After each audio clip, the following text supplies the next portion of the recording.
Today on Scanhead Talks, we will talk about the Philippine SWAT team and ano ang kaibahan nila sa SAF.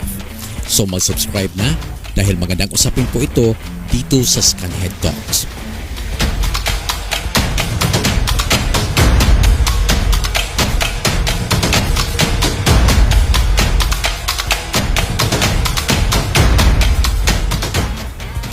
Ang SWAT ay kinoconsider natin as one of the best sa hanay ng PNP.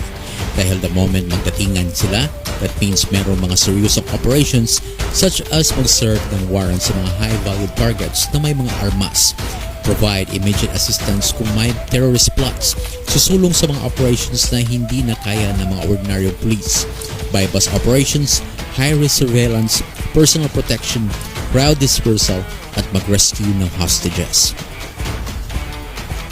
Now, speaking of hostage crisis, inaamin ng PNP leadership na meron silang lapses sa hostage crisis na nangyari noong 2010 sa Manila. Isa na dito ay equipment and training. According sa mga balita, ito ang kulang ng SWAT natin, kaya nangyari yun.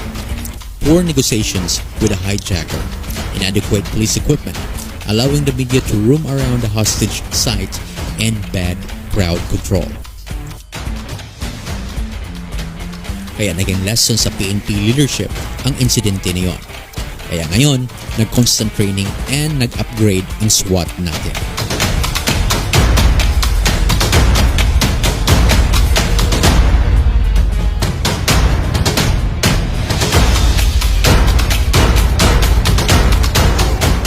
So paano ka maka-join sa SWAT?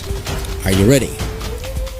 First, kailangan isa kang mabuting policeman or policewoman na may active service for 3 years. Tapos hindi ka kailangan lalagpas sa 35 years old na edad. Second, kailangan mapasa mo ang mga test na ito: neuro, interview, dental, endurance, and medical tests. In other words, you must be emotionally, spiritually, and physically fit. Now, bakit may emotionally and spiritually? Kasi kailangan sa SWAT marunong makipag-negotiate sa mga criminal. Ang importante kasi pag nasa SWAT ka is prevention.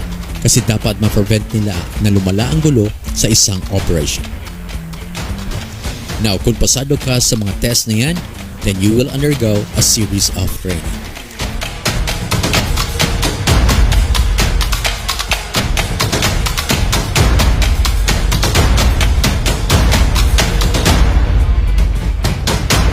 The SWAT trainees will undergo various specialized trainings such as close quarter battle, marksmanship, tactical bomb entry, tactical assault during failed hostage negotiation, building entry, explosives and ordnance handling, window hallway clearing and tactical rappelling, ladder entry, and marami pang iba. I think marami pa nga silang training kumpara sa SAF. And sa kanilang operations, they work as a team, mostly 10. So sa isang operation ng SWAT, kailangan planado at kailangan ang cooperation ng bawat isa. Kung mahina ang isang leader ng SWAT team, magplano sa operation, kulang sa kalaman kung paano solusyonan ang problema, dyan magkapalpak ang operation nila.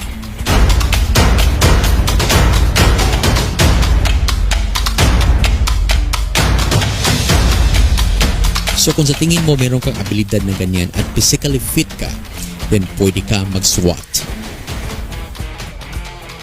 So ang tanong, anong kaibahan ng SWAT sa SAF?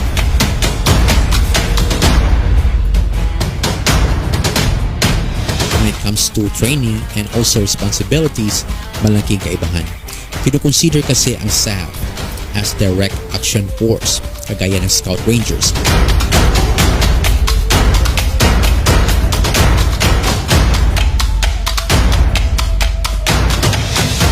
While ang SWAT, specialized unit sila for specific but serious operations, mostly in urban areas. Although maraming mga SWAT na nag-undergo ng mga training ng SAF, kasi mostly mga operations ng SWAT, meron ding mga ganyan sa SAF. And because direct action force ang SAF sa pulisya, meron itong mga test na kailangan mong ipasa, katulad sa SWAT.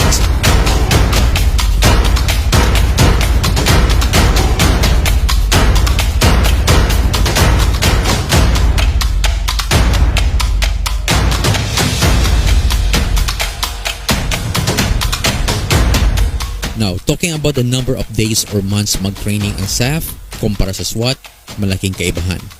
A SAF candidate will undergo 6-month public safety course. Then pagkatapos, another 6-month field training na naman. So parang nag-scout ranger ka dito. And hindi madali ang training nila, kaya maraming nag-quit.